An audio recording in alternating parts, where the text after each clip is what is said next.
12월이 될 무렵 한국이었다면 남들이 봄을 타듯 나는 겨울을 타고 있을 시기였다.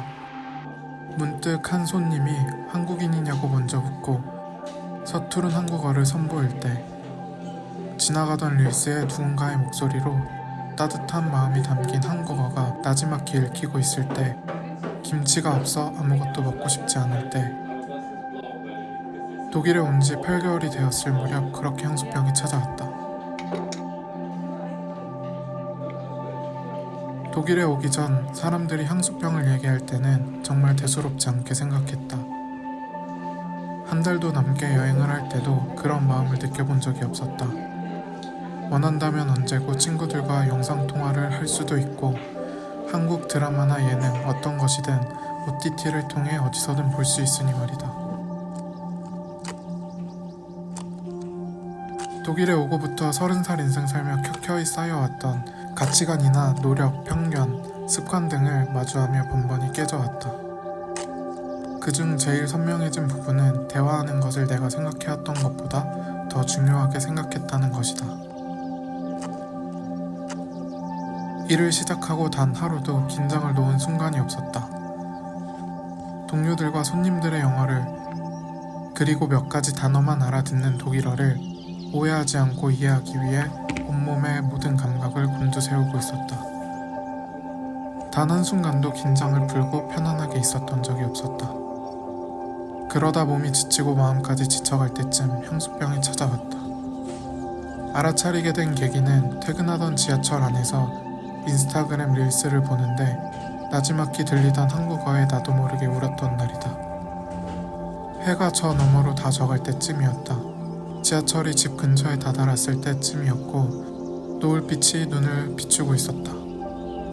뜬금없이 좋아하던 드라마의 대사가 이어폰을 통해 나지막히 읽혀지고 있었다. 그 한국어가 나를 한국으로 보내놨다.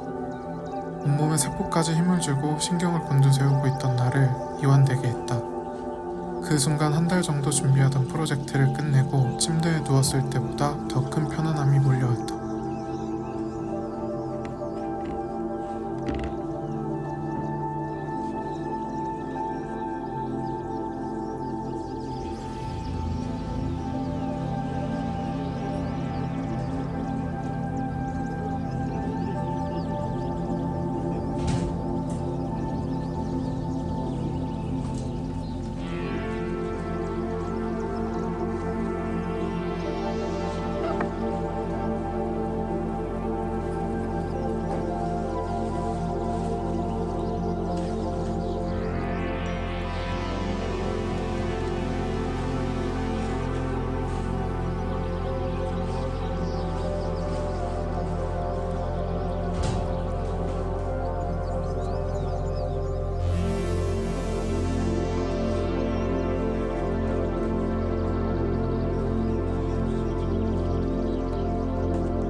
Yourself a merry little Christmas. Make the Yuletide gay.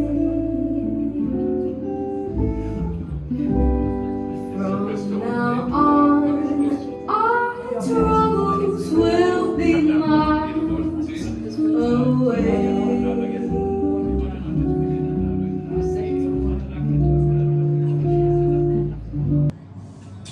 분명 힘들지 않다고 생각했다. 생각보다 훨씬 지낼 만한 곳이라고 생각했다. 그래서 워킹홀리데이를 마치고 나서도 어떻게 하면 이곳에 더 머무를 수 있을까 고민하기도 했다. 그런데도 이렇게 무너질 수가 있을까? 누군가 필요했다. 20대 때와는 다르게 힘들어지니 누군가 필요했다. 기대고 싶었고 말하고 싶었다. 내가 지금 얼마나 힘들고 위태로운지. 집도 일도 문제였던 12월. 이젠 마음까지 위태로웠던 12월. 크리스마스 마켓이 그렇게 유명했지만 한 번을 즐기지 못했던 12월이 그렇게 끝났다. 처음 겪는 향수병이 한 달이나 되었으면 떠나갈 법하지만 제법 길게 머무르는 중이다. 남들보다 무진 사람이라고 늘 생각하지만 남들보다 예민한 사람이라고 늘 뒤늦게 깨닫는다.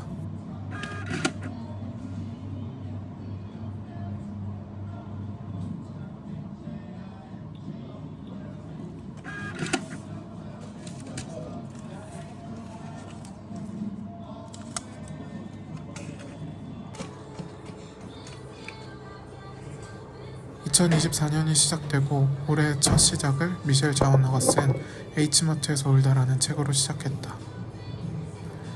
한국인 여성과 미국인 남성 부모를 둔 지은이가 어머니를 보내고 쓴 에세이다. 책이 절반을 넘어갈 때쯤 이런 내용이 있다. 정말 너무 고마워요 이모. 어느 날 밤 나는 식탁에서 맥주와 케이크를 먹으며 한국말로 말했다. 그리고 구글 번역기에 이렇게 입력했다. 전 이모에게 부담 주고 싶지 않아요. 번역된 글자가 뜬 휴대폰을 이모에게 보여주었다. 이모는 고개를 절레절레 흔들었다. 노. 이모는 영어로 대답했다. 그리고 번역 앱에 대고 한국말로 뭐라고 음성 입력을 했다.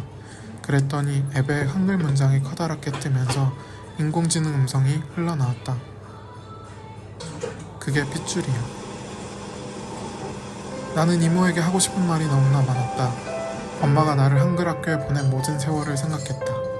엄마한테 딱 한 번만 학교를 빠지고 금요일 저녁에 친구들이랑 놀면 안 되겠냐고 애원하던 장면이 떠올랐다. 내가 갖다 버린 돈과 시간도 전부 다. 한국어 공부를 지겹게 생각한 걸 언젠가 후회할 날이 올 거라고 엄마는 골백 번도 넘게 말했다. 결국 엄마가 다 울었다. 그렇게 이모 앞에 앉아 있으려니 나 자신이 너무 한심하게 느껴져 벽에다 머리를 들이박고 싶은 심정이었다.